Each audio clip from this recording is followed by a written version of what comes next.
नमस्कार, अपन समाचारमा स्वागत छ। सुरु गरौँ मुख्य समाचारबाट। भूकम्पपछिको पुनर्निर्माणलाई कामलाई अघि बढाउन सहज अवस्था आएको प्रधानमन्त्री ओलीको भनाई। प्रदेश नम्बर 2 सरकारबाट 3 महिनाका लागि बजेट प्रस्तुत, 2 अर्ब 2 करोडको बजेट ल्याइयो। बारामा करेन्ट लागेर 1 को मृत्यु, हात्तीको आक्रमणबाट सप्तरीमा 1 जनाको मृत्यु। सर्वोच्च अदालतले हप्तामा 2 दिन संवैधानिक इजलास अन्तर्गतको मुद्दा हेर्ने व्यवस्था। र आइपिएलमा गैराती भएको खेलमा सनराइज हैदराबाद विजयी, मुम्बई इन्डियन्सलाई 31 रनले पराजित। अब समाचार विस्तारमा। प्रधानमन्त्री केपी शर्मा ओलीले भूकम्पपछिको पुनर्निर्माणको कामलाई अघि बढाउन सहज अवस्था आएको बताउनु भएको छ। प्रधानमन्त्री ओलीले पुनर्निर्माणको कामबाट निराश नहुन पनि सबैमा आह्वान गर्नुभयो। उहाँले धरहरा लगायत काठमाडौँका सम्पदाहरूको पुनर्निर्माणको कामले गति लिने विश्वास पनि व्यक्त गर्नुभयो। विनाशकारी भूकम्प गएको 3 वर्ष पुगेको अवसर पारेर अग्नाशेष अवस्थामा रहेको धरहराको फेदमा बुधबार आयोजित कार्यक्रममा बोल्दै प्रधानमन्त्री ओलीले पुनर्निर्माणको कामलाई अघि बढाउन अनुकूलता थपिएको स्पष्ट पार्नुभयो। उहाँले काठमाडौँ महानगरपालिका लगायतका स्थानीय निकाय पुनर्निर्माणको कामलाई तीव्र ढङ्गले अघि बढाउन अग्रसर देखिएको पनि स्मरण गराउनुभयो।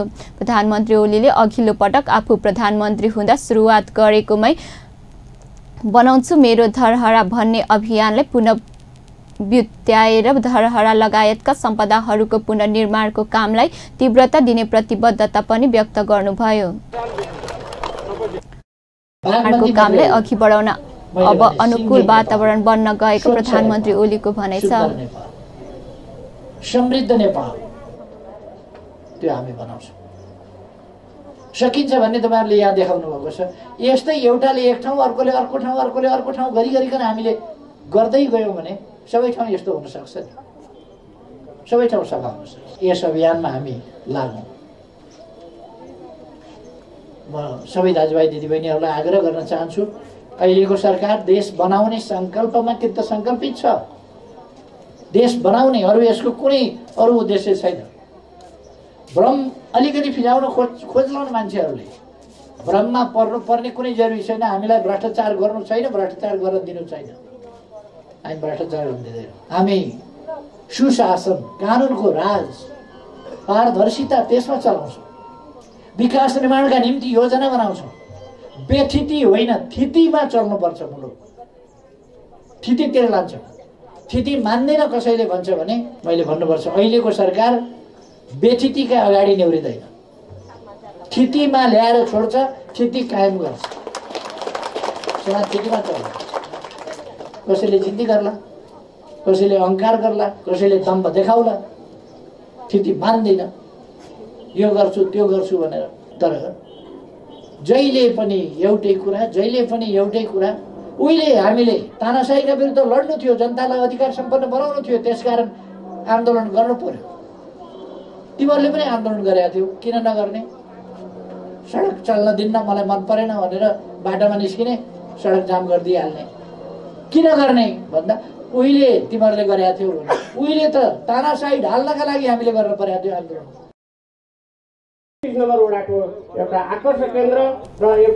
प्रधानमन्त्री ओलीले राजनीतिक व्यवस्थापनको काममा केन्द्रित हुनुपर्दा विगतका पुनर्निर्माणको कामले गति लिन नसकेको पनि स्मरण गराउनुभयो।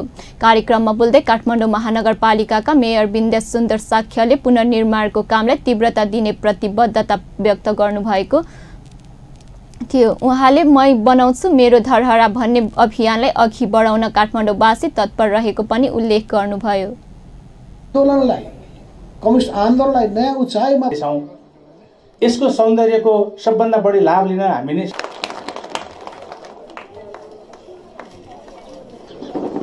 अध्यक्षज्यूबाट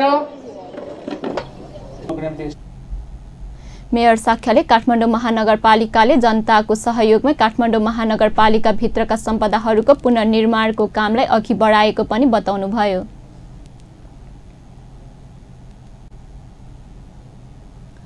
भारतीय प्रधानमन्त्री नरेन्द्र मोदीको जनकपुर भ्रमणको तयारी तीव्र पारिएको छ। प्रदेश नम्बर 2 का मुख्यमन्त्री लालबाबु राउतका अनुसार मे महिनाको दोस्रो साता र सकभर मे 11 तारिकका दिन मोदी जनकपुर धाम आउने कार्यक्रम रहेको छ। बैठकको मितिको कुरा गर्नु हो मईको दोस्रो सप्ताह हो र मलाई लाग्छ कि मोस्ट प्रोबेबली 11 मईतिर हुने हो। जानकी मन्दिरमा उहाँको त्यहाँ चाहिँ पूजा पाठ हुन्छ। त्यसपछि 12 बिघामा जुन उहाँ नागरिक अभिनन्दनको कार्यक्रम हुनेछ। जानकी मन्दिरमा पूजा पाठका लागि आउन लागेको भारतीय प्रधानमन्त्री मोदीको जनकपुर धाम स्थित 12 बिघा रङ्गभूमि मैदानमा नागरिक अभिवादन गरिने समेत मुख्यमन्त्री राउतले बताए। मोदीको भ्रमण सफल, सुरक्षित र भव्य बनाउन प्रदेश सरकारले तयारी समेत थालेको छन्। मंगलबार बिहानै प्रदेशका गृहमन्त्री जनकपुर धामका मेयर तिनका सुरक्षा निकायका प्रमुख प्रदेशका मन्त्रीहरू सचिवहरूलाई बोलाएर मुख्यमन्त्री राउतले तयारीका लागि छलफल गरेका छन्। जनकपुर भिजिटको मा केन्द्रित भएर आजको बैठक बसेको छ। उहाँको बैठकलाई उहाँको भिजिटलाई कसरी भव्यताका साथ सफल पार्ने, कसरी चाहिँ विभिन्न किसिमको त्यसको लागि तयारी गर्ने, त्यसै सन्दर्भमा आजको बैठक केन्द्रित रह्यो र उहाँको भिजिटलाई ध्यानमा दिएर जनकपुरका सरसफाइदेखिका कुराहरू, सुरक्षाका कुराहरू र मञ्च व्यवस्थापनका कुराहरू लगायतका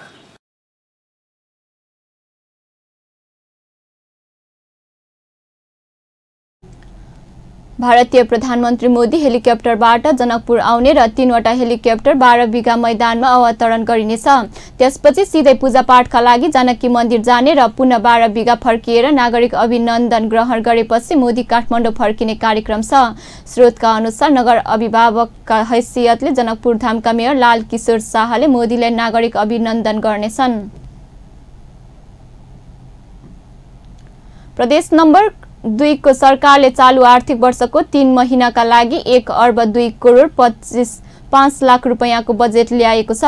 अर्थमन्त्री विजय कुमार यादवले आजको बैठकमा आगामी असार मसान्तसम्मका लागि बजेट ल्याएका हुन्। मन्त्री यादवले बजेटका किसानले हित सरकारले जित कार्यक्रम, मुख्यमन्त्री स्वच्छता अभियान, स्वच्छ प्रदेश, स्वच्छ जनता कार्यक्रम, माछा पालन विशेष कार्यक्रम, मधेस प्रतिष्ठान कोष स्थापना लगायतका कार्यक्रम घोषणा गरेका छन्। उनले कृषि, सिँचाइ, पर्यटनका साथै रोजगारी सिर्जना गर्ने कार्यक्रममा सरकारले ध्यान दिएको बताए। बजेट मार्फत मुख्यमन्त्री राहत तथा पुनर्स्थापना कोष स्थान गर्ने, उद्योग स्थापना गर्न, निजी क्षेत्र लक्षित कार्यक्रम ल्याउने, महिला हिंसा, बलात्कार, दाइजो प्रथा रोक्न, बोक्सी प्रथा रोक्न विशेष कार्यक्रमको पनि घोषणा गरिएको छ।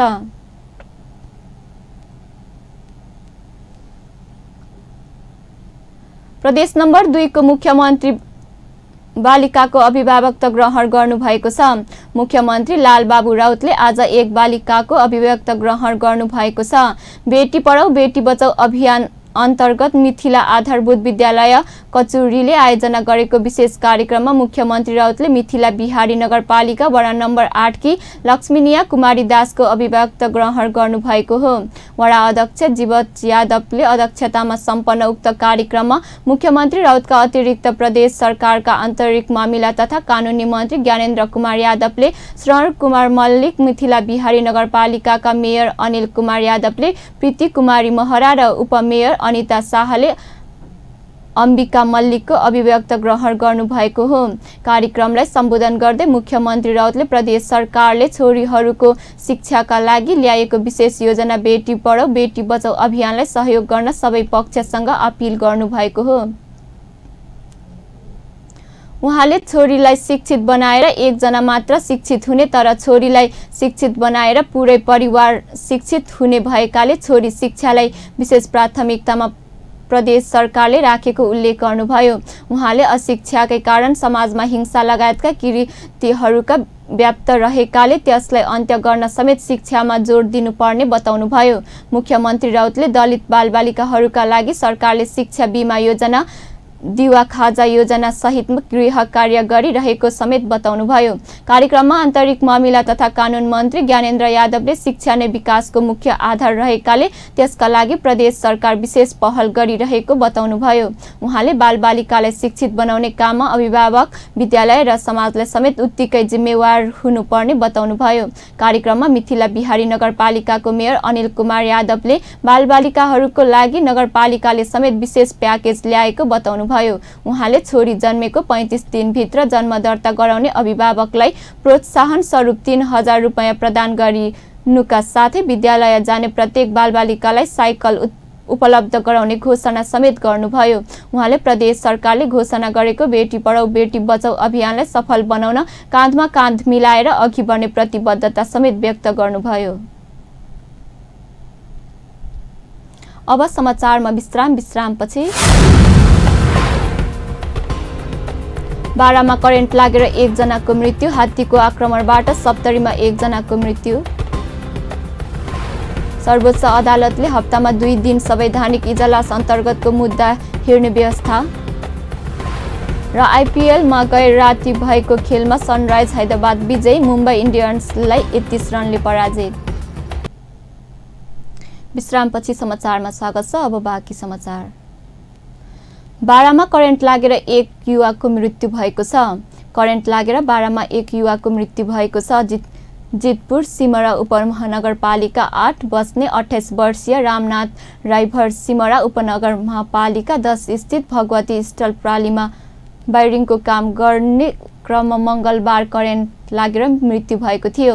करेन्ट लाग्दा घाइते भएका राईभरको नारायणी उपक्षेत्रीय अस्पताल वीरगञ्जमा उपचारको क्रममा मृत्यु भएको प्रहरीले जनाएको छ।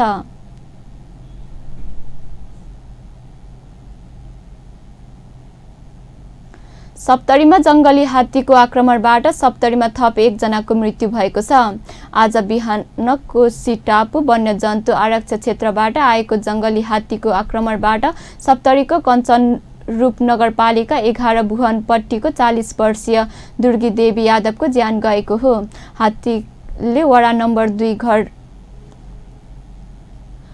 हात्तीले वडाका 2 घर समेत भत्काएको स्थानीयवासीले जानकारी दिएका छन्। यसअघि कोशी टापु वन्यजन्तु आरक्षण क्षेत्रबाट आएको जंगली हात्तीको आक्रमणबाट कञ्चनरूपी नगरपालिका 5 पत्थरी टोलीकी 35 वर्षीय मन्जु देवी र 45 वर्षीय दुर्गी देवीको मृत्यु भएको थियो। त्यस्तै हात्तीको आक्रमणबाट 2 महिना अवधिमा सप्तरीको कञ्चनरूप नगरपालिका 10 बदगामीकी 70 वर्षीय फुलमाया देवी यादव, हनुमान नगर सञ्जय साफी र रोशन कुमार झा, भरदहका रघुनाथ खग, भैरवाका अलाउद्दिन खा, कमलपुरकी संगीता यादव, कञ्चनरूप नगरपालिका 10 की 13 वर्षीय संगीता यादव लगायतको समेत मृत्यु भइसकेको छ।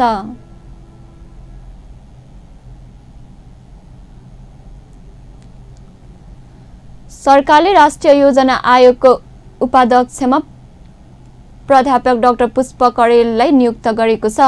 मङ्गलबार प्रधानमन्त्री सरकारी निवास बालुवाटारमा बसेको मन्त्री परिषद बैठकले डाक्टर करेललाई राष्ट्रिय योजना आयोगको उपाध्यक्षमा नियुक्त गर्ने निर्णय गरेको हो।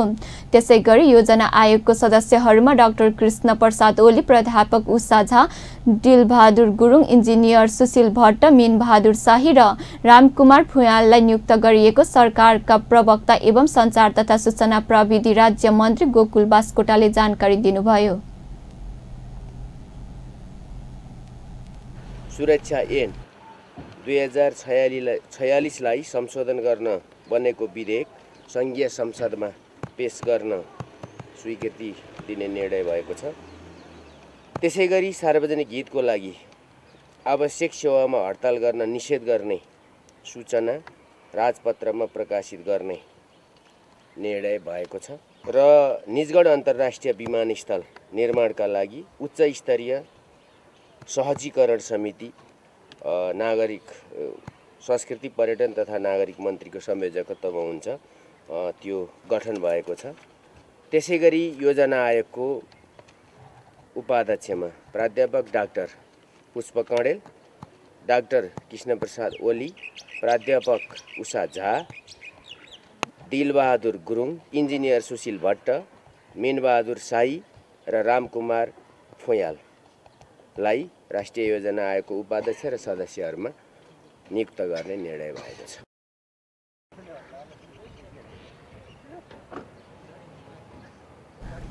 सरकारले सार्वजनिक हितका लागि आवश्यक सेवामा हडताल गर्न प्रतिबन्ध लगाउने निर्णय पनि गरेको छ। सार्वजनिक हितका लागि आवश्यक सेवामा हडताल गर्न निषेध हुने गरी राजपत्र सूचना प्रकाशित गर्ने निर्णय लिएको सरकारका प्रवक्ता बास्कोटाले बताउनुभयो। त्यसैगरी मन्त्री परिषद बैठकले निजगढ अन्तर्राष्ट्रिय विमानस्थल निर्माणका लागि सांस्कृतिक पर्यटन तथा नागरिक उड्डयन मन्त्री रविन्द्र अधिकारीको नेतृत्वमा उच्च स्तरीय सहजीकरण समिति बनाउने निर्णय पनि गरेको छ। सरकारी पदाधिकारी र उच्च पदस्थ कर्मचारीहरूको वैदेशिक भ्रमण व्यवस्थापनका लागि तयार पारेको निर्देशिका पनि मन्त्री परिषद बैठकले स्वीकृत गरेको सरकारका प्रवक्ता बास्कोटाले जानकारी दिनुभयो।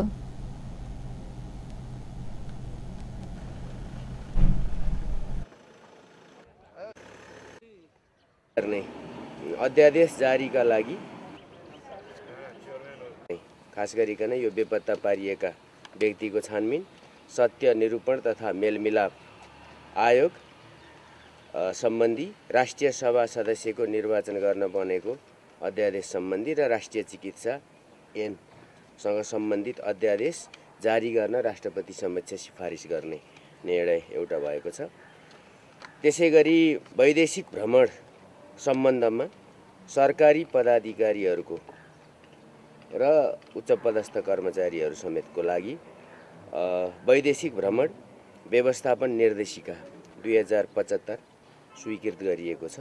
कैलालीमा सञ्चालित रानी जमरा कुलरिया सिंचाई आयोजना दोस्रो चरणको लागि यो विश्व बैंक समूहको अन्तर्राष्ट्रिय विकास संस्था मार्फत गरिएको चाहिँ 66 मिलियन डलर अर्थात् 6 अर्ब 86 करोड रुपियाँको ऋण सहायता स्वीकार गरिएको। सरकारले बेपत्ता व्यक्ति छानबिन गर्न बनेको अध्यादेश, सत्य निरूपण तथा मेलमिलाप सम्बन्धी अध्यादेश, राष्ट्रिय चिकित्सा सम्बन्धी ऐन र राष्ट्रिय सभा निर्वाचन सम्बन्धी व्यवस्था गर्न बनेको अध्यादेश स्वीकृतिका लागि राष्ट्रपति समक्ष पेश गर्ने निर्णय पनि गरेको छ। नेपाली कांग्रेसका युवा नेताहरूले तत्काल महाधिवेशन गर्न पार्टी सभापति शेरबहादुर देउवासँग माग गरेका छन्। पार्टीको जारी केन्द्रीय कार्यक्रम समिति मंगलबारको बैठकमा कांग्रेस युवा नेता गगन थापाले 50 पेज लामो लिखित प्रस्ताव पेश गर्दै तत्काल पार्टीको महाधिवेशन हुनुपर्ने माग गरेका हुन्। युवा नेताहरू थापा, प्रदीप पौडेल, चन्द्र भण्डारी, धनराज गुरुङ लगायतका नेताहरूले परामर्शमा तयार पारिएको प्रस्तावमा तत्काल महाधिवेशन आयोजना नगरे पार्टीले गम्भीर क्षति बेहोर्नुपर्ने चेतावनी समेत दिएको छ। नेता थापाको प्रस्तावमा 1 वर्षभित्र पार्टीको महाधिवेशन सम्पन्न गरिसक्नुपर्ने उल्लेख गरिएको छ। जिम्मेवारी कसको?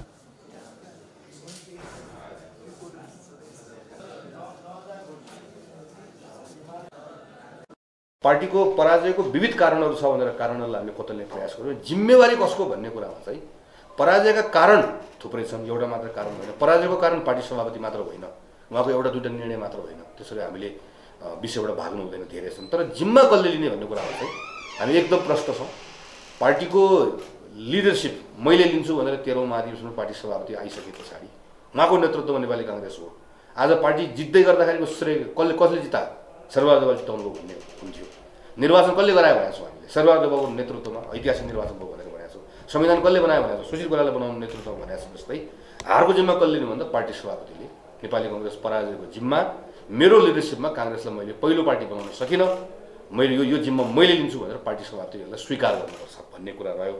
त्यसपछि अब हामीले अब योभन्दा अगाडि बाटो के त भन्ने सन्दर्भमा नेपाली कांग्रेस एउटा कुरामा प्रष्ट हुनुपर्छ कि यो संविधान कार्यान्वयनको प्रारम्भिक चरण हो। यो चरणमा थुप्रै जटिलताहरू छन्। यो जटिलतामा नेपाली कांग्रेसले अहिलेको सरकारसँग सँगै बसेर काम गर्नुपर्छ, अरू दलसँग सँगै बसेर काम, खास गरिकन संघीयतालाई सफल बनाउने कुराहरूमा, कानुन निर्माण गर्ने कुरामा र थुप्रै खालको अतिवादहरू जुन अहिले देखिन थालेको छ, धार्मिक अतिवाद, जातीय अतिवाद र हिंसाको माध्यमबाट यो राज्य सत्तासँग लड्छु भन्ने जुन शक्ति आएको छ यो विषयमा भने नेपाली कांग्रेस म प्रतिपक्ष हो भनेर होइन, यो सँगसँगै सरकारसँग रहेर काम गर्नुपर्छ एउटा कुरा। दोस्रो कुरा, पछिल्लो समयमा संसारभरि उदार लोकतन्त्रलाई खतरा भनेको यहाँ कुनै कम्युनिस्टको पनि हुँदैन, कुनै सैनिकको पनि हुँदैन। निर्वाचित भएको सरकार बिस्तारै बिस्तारै डेमोक्रेटिक स्पेस खाँदै खाँदै नेता थापाले 2048 साल यता पार्टी ओह्रालो लाग्नुको कारणको खोजी गर्न पनि आफूहरूले केन्द्रित कार्य समिति बैठकमा छुट्टै प्रस्ताव पेश गर्नु परेको पनि स्पष्टीकरण दिनुभयो। उहाँले पार्टीका तत्कालीन सभापति सुशील कोइरालाले संविधान जारी गर्न र सभापति देउवाले निर्वाचन सम्पन्न गर्न महत्त्वपूर्ण भूमिका निर्वाह गरे पनि पार्टीको मत बढाउन कुनै योगदान नदिने आरोप पनि लगाउनुभयो। पार्टी नेतृत्वकै कमजोरीका कारण पनि पार्टी कमजोरी हुँदै आएको नेता थापाको निष्कर्ष छ। पार्टीलाई यो अवस्थाबाट मुक्त गराई सशक्त बनाउन पनि तत्काल महाधिवेशनमा जानुपर्ने आफूहरूको माग गरेको पनि नेता थापाले बताउनुभयो। 74 सालको निर्वाचनमा नेपाली कांग्रेसको जुन परिणाम आयो, यो परिणामले हामीलाई पार्टीको पराजयको कारणहरू खोज्नका निम्ति अनिवार्य बनायो, बाध्य बनायो। तर यो कारणहरू खोज्दै गर्दा हामी यो 74 सालको निर्वाचनको सेरोफेरोमा मात्रै बढी केन्द्रित भइरहेका छौँ। निर्वाचनको परिणाममा निकट विगतको घटनाहरूको महत्त्व नहुने होइन, महत्त्व छ, तर यो मात्रै कारण होइन। खास गरेर हामीले 2048 सालदेखि यहाँसम्मको यात्रालाई एकचोटि सीमावलोकन गर्नै पर्छ। 48 सालमा 38% को हाराहारीमा मत ल्याएको नेपाली कांग्रेसले आजको दिनमा 50% भन्दा बढी मत ल्याउने अवस्था भएको भए कतिवटा पार्टी मिलेर निर्वाचन हामी हार्यौँ भन्ने खालको तर्क गरेर राख्नुपर्ने अवस्था आउँदैन। हाम्रो मत बढेन, हामीले मत बढाउनै सकेनौँ। त्यहाँदेखि लगातार ओह्रालो लाग्दै लाग्दै आएको पार्टीको मत 70 सालको निर्वाचनलाई पछाडि फर्केर हेऱ्यौँ भने त्यो बेलामा पनि नेपाली कांग्रेस जितेको मुख्य कारण भनेको प्रस्तावमा सरकारसँग सहकार्य गरेर अघि बढाउनु पर्ने पनि जोड दिएको छ। संविधान कार्यान्वयनको काममा सरकारसँग सहकार्य गरेर जान पनि पार्टी नेतृत्वको गम्भीर ध्यानकर्षण गराउनु परेको पनि नेता थापाले स्पष्ट पार्नुभयो। मंगलबारको बैठकका पार्टीका वैधिक नेता प्रदीप गिरीले पार्टीको निर्वाचनमा हार बेहोर्नु परेको कारणको पनि कारण खोजी गर्न आग्रह गर्नुभएको थियो। करिब 1 महिना यता जारी कांग्रेस केन्द्रीय कार्य समितिको बैठकमा नेताहरूले बोल्ने क्रम अझै सकिने प्रवक्ता विश्वप्रकाश शर्माले जानकारी दिनुभयो। उहाँले पार्टीलाई एकताबद्ध भएर अघि बढाउने सन्देश दिने गरी अघि बढ्न पनि बौद्धिक नेता गिरीले पार्टी नेतृत्वसँग आग्रह गरेको पनि बताउनुभयो। बुधबार पार्टी सभापति देउवाले नेताहरूले राखिएको जिज्ञासाको जवाब दिएपछि कांग्रेस केन्द्रीय कार्य समितिको बैठक सम्पन्न हुनेछ। बैठकले पार्टीलाई एकताबद्ध ढंगले अघि बढाउने प्रवक्ता शर्माले विश्वास व्यक्त गर्नुभयो। पार्टीलाई एकताबद्ध बनाउन बैठक सफल हुने उहाँको दाबी छ। पार्टी नेता एवं पूर्व मन्त्री खुमबहादुर खड्काको निधनका कारण कांग्रेस केन्द्रीय कार्य समिति केही समय स्थगित भएको थियो।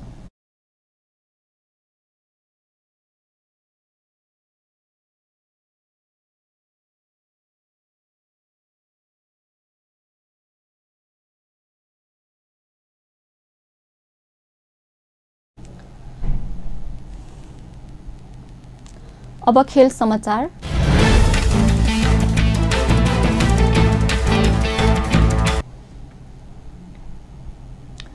इन्डियन प्रिमियर लिग अन्तर्गत मंगलबार राति भएको खेलमा सनराइज हैदराबाद विजयी भएको छ। सनराइज हैदराबादले मुम्बई इन्डियन्सलाई 31 रनले हराएको छ। 119 रनले सामान्य लक्ष्य पछ्याएको मुम्बई 18 ओभर 5 बलमा 87 रन बनाएर अल आउट भएपछि हैदराबाद 31 रनले विजयी भएको हो।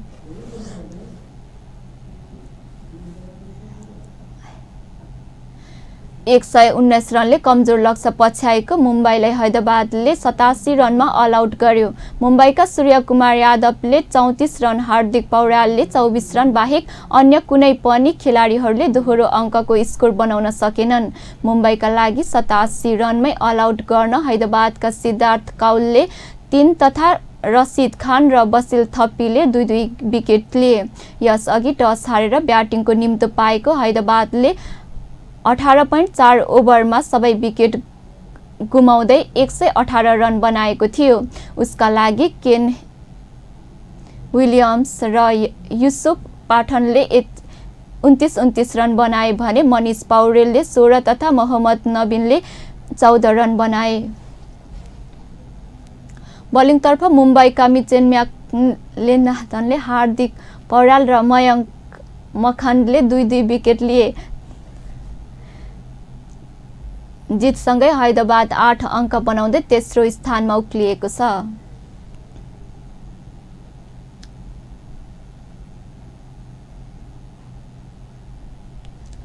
अन्त्यमा मुख्य समाचार पुनः एकपटक।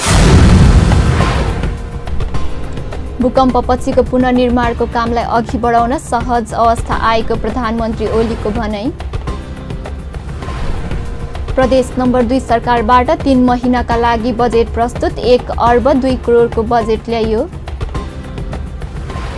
बारामा करेन्ट लागेर 1 को मृत्यु, हात्तीको आक्रमणबाट सप्तरीमा 1 जनाको मृत्यु। सर्वोच्च अदालतले हप्तामा 2 दिन संवैधानिक इजलास अन्तर्गतको मुद्दा हेर्ने व्यवस्था। र आइपिएलमा गैर राति भएको खेलमा सनराइज हैदराबाद विजयी, मुम्बई इन्डियन्सलाई 31 रनले पराजित। हवस् त अहिलेलाई समाचार यति नै। पल पल खबर तेज नजर अपन टेलिभिजन हेर्दै गर्नुहोला। नमस्कार।